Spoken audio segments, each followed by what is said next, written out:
Hello? I know you know what's going on and why you were here. Okay? I know you were talking on the phone with your husband right now. We're investigating a murder. Okay?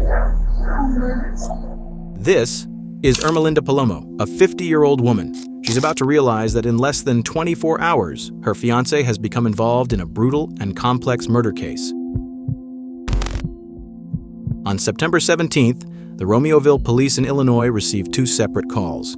The first was from Rihanna, who reported that she had been trying to contact her sister, Zoraida Bartolome, but hadn't heard back from her or her husband, Alberto Roland. A short while later, Zoraida's mother called the police with a similar concern.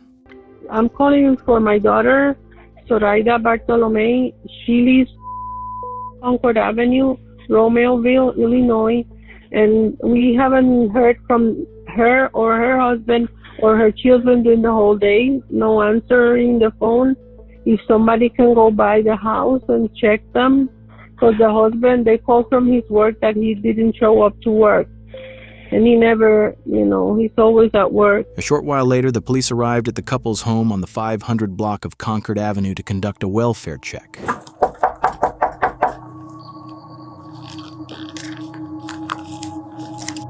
No one answered the door, and there were no signs of movement inside the house. Hey, I got a TV knocked over and a coffee table knocked over. Nothing in this room. I'm saying the lights are off. It's 9 o'clock on a Sunday. And no, there's lights on in the back room. You can see it through that second. Go in the backyard. When the officers entered the backyard and decided to go in through the porch, they found something they weren't prepared for. Yeah. This one's open. Oh God. I need more units here. Hold this. Yep. You with me. You guys hold the front, okay? From a position of cover, please. I don't know if anybody's in there or not. You got another door right here.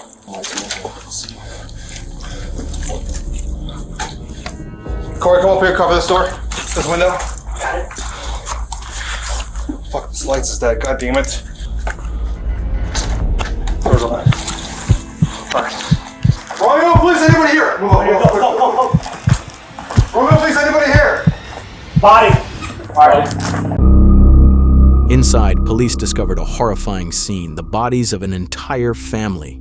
Alberto Roland, 38, Zoraida Bartolome, 32, and their two young sons, 9-year-old Adriel and 7-year-old Diego, had all been shot to death with a 9mm gun. Even the family dogs had been killed. They were a quiet couple. They kept to themselves. They maintained their yard. I never saw the kids out front. I only heard them in the back. The police investigation began immediately. This couple had no criminal history, no financial or work-related issues, and had just bought this home in April of the same year to start a new life. Zoraida worked for an engineering company in Glendale Heights, while her husband was employed at a local liquor distribution company. Investigation leads police to believe this happened between 9 p.m. on Saturday and 5 a.m. on Sunday morning. Investigators found shell casings from a 9mm pistol, overturned furniture, and abandoned spray-painted profanity, an attempt to stage the crime as random. Alberto, awake during the attack, was shot in the hallway while trying to reach his family. The intruder gunned him down before killing Zoraida and their sons as they slept. With no murder weapon in the house, it was clear this was a targeted attack, not a murder-suicide. And Romeoville police still very tight-lipped about a possible motive for the violence. Detectives questioned Zoraida's co-workers and uncovered a crucial lead. She had been receiving threatening messages for weeks, warning that her life and her family were in danger. They also learned that Zoraida had been secretly involved with a co-worker, Nathaniel Huey Jr., 32, for nearly 4 months. Her husband, Alberto, was aware, but had agreed to stay for the sake of their children. The threat started shortly after Zoraida began seeing Nathaniel, escalating over time as she ignored them. The messages warned that she, her children, and Nathaniel were in serious danger. A week before the murders, Alberto also started receiving similar threats. So, what can you tell us? With mounting evidence, Nathaniel Huey Jr. became the prime suspect, the man behind the threats and the brutal murders. Detectives quickly tracked him down at his workplace and brought him in for questioning. Are you married? Yeah, but not paper. Yes, but we're not So like church married, but not paper married? I gotta ask, did you have anything to do with this? Okay. You know I have to ask, and you know that your number is going to be in her phone, and we're going to find your text messages, and we're going to find that stuff, and I want to get a surprise later on that you guys are fighting, or that there was something going on between you two, or the three of you that I don't know about, you know? Nothing like that. Nobody was threatening anybody. We weren't fighting. Really, she was like fucking angel, you know what I'm saying? Sweet girl. I don't know. I mean, did she ever tell you, like, you know, I'm worried, I'm scared of my husband, or I'm worried, I'm scared of a neighbor? He didn't seem like threatening. The reason like we were like really like taking everything like really slow is because like he just seemed like he was a pretty nice, easygoing guy, but like just kind of one of those things of like, you know, she's not happy. When you say you guys were gonna like move forward, so were you guys like actively looking to try to get a place together or something? Yeah, but like, you know, it was slow, just kind of like, it's only a couple of months kind of thing. So, yeah. Like, you know, Nathaniel and Zoraida's relationship had grown intense. According to witnesses, they saw each other as soulmates. Investigators also found love notes written by Zoraida in Nathaniel's workspace, further confirming their deep connection. Like I said, nothing against my wife, man, but like just a different connection with someone. Yeah. You know, that I just felt like really strong. Detectives knew there was more to Nathaniel's story, and they were certain he knew something crucial. The day before the incident, Nathaniel left work earlier than usual and didn't return after the incident. Nathaniel's stepdaughter described him as paranoid, saying this behavior had only intensified in the weeks leading up to the murders. He often claimed that specific people or organizations were following him, and even went as far as protecting his digital devices from being monitored. Another suspicious detail was Nathaniel's business, and he owned a registered security services company that gave him access to various security equipment. Later that afternoon, on September 18th, after speaking with Nathaniel, the police headed to the Opon house. They planned to speak separately with his fiancée to see if they could find any more leads. I know you know what's going on and why you were here. I know you were talking on the phone with your husband right now. We're investigating a murder. We have in our possession some phones, okay? And in those phones, we're doing what is called a phone dump. We can retrieve those messages. Okay. We have retrieved those messages, all right? We've read them. They're pretty clear that somebody's pretty upset at the victim, okay? Is there any way that these text messages are going to come back to you? Or your name or your phone or anything associated with that? Okay. Why are you scared of him? Oh, I'm not scared. Why? Okay. Why are you scared right now? Because when I called him, because I was scared, I didn't know where he was. Okay. He said, someone's following me. Okay. So I called. And then I heard him say, why are you following me? Do you want to search the car? And then someone said to him, there are messages from you, and it's because her husband found out you were having an affair. And I didn't know that. You didn't know what? That he was having an affair. Okay. When did you find that out? Right now? Just right now. Okay. When's the last time that he had an affair? Because I know this is not the first time. No, it's not. Okay. When's the last time you knew he had an affair? When we first started dating. 2015? 2015 to maybe 17. What about a man by the name of Alberto Rolon? Have I ever heard of a man? Yeah. No. So when we asked your husband if he knew this person, Zoraida, he said, I've never heard that name. Why would he be lying to us? I don't know. I don't know. Should I believe him? I don't know. What I would like to ask you is, on either Friday or Saturday night, did he go out with his friends? No. Did he work?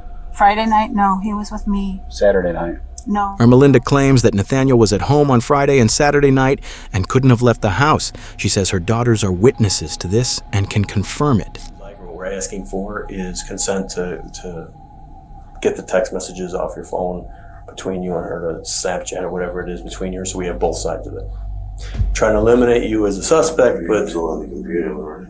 You can get it on the computer. No, we have to take the phone, we plug it in, we take it out, and we give your phone back. Oh, man, I have anything in there.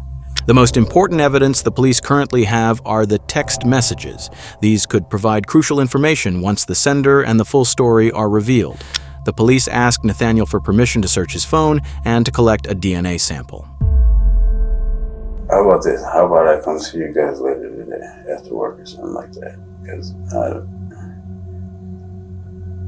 I got fucking other shit in there that I don't necessarily want you to be like looking at. You know what I'm saying? I understand. But again, I promise you, I don't care what you look at.